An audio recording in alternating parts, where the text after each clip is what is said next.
Assalamualaikum warahmatullahi. Salam subuh, selamat pagi, salam sejahtera. Bertemu sekali lagi dalam pagi-pagi kongsi hadis. Okey, untuk tajuk kali ini ialah membaca istirja dan doa ketika ditimpa musibah. Jadi seperti biasa kita awali dengan bacaan kitab. A'udzubillahi minasyaitonirrajim. Bismillahirrahmanirrahim. Alhamdulillahirabbil alamin. Arrahmanirrahim. Maliki yaumiddin. Iyyaka na'budu wa iyyaka nasta'in. Ihdinas siratal mustaqim. Siratal ladzina an'amta 'alaihim ghairil maghdubi 'alaihim waladdallin. Amin. Okey, baik.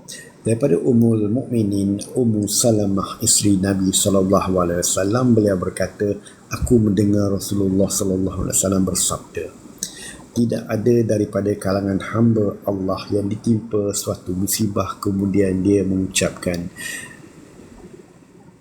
Inna lillahi wa inna ilaihi raji'un. Sesungguhnya kami milik Allah dan pastinya kami akan kembali kepadanya.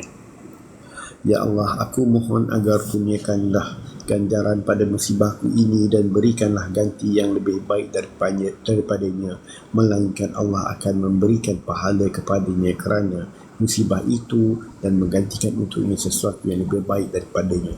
Hadis riwayat Muslim nombor 918, status hadis sahih.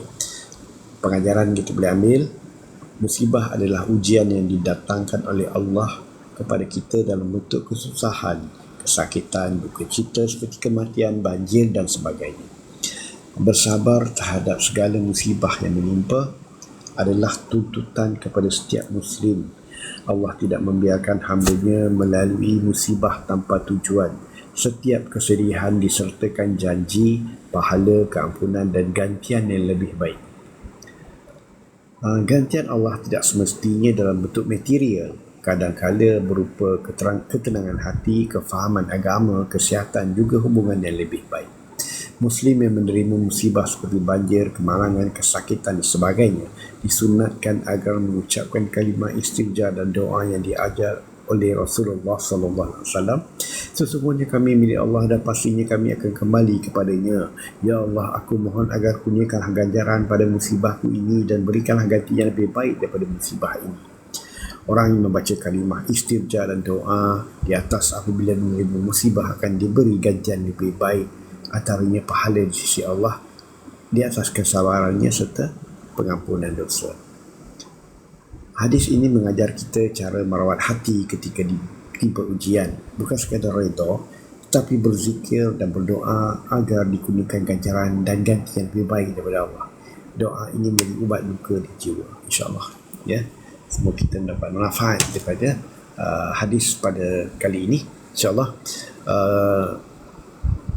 Itu saja untuk pertemuan kita pada pagi ini, subuh ini. Insya-Allah kita jumpa lagi pagi besok. Semoga hari ini menjadi hari yang lebih baik daripada semalam, dan apa saja yang tuan-tuan lakukan hari ini mendapat manfaat, mendapat keberkatan daripada Allah Subhanahu Wa Taala,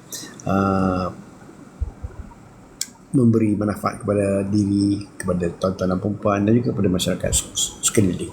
InsyaAllah kita berjumpa sekali lagi besok. Jadi kita sudahi dengan tasbih kifarah. Subhanakallahumma wa bihamdika asyhadu an la ilaha illa anta astaghfiruka wa atubu ilaik. Jumpa lagi insya-Allah besok. Assalamualaikum warahmatullahi wabarakatuh.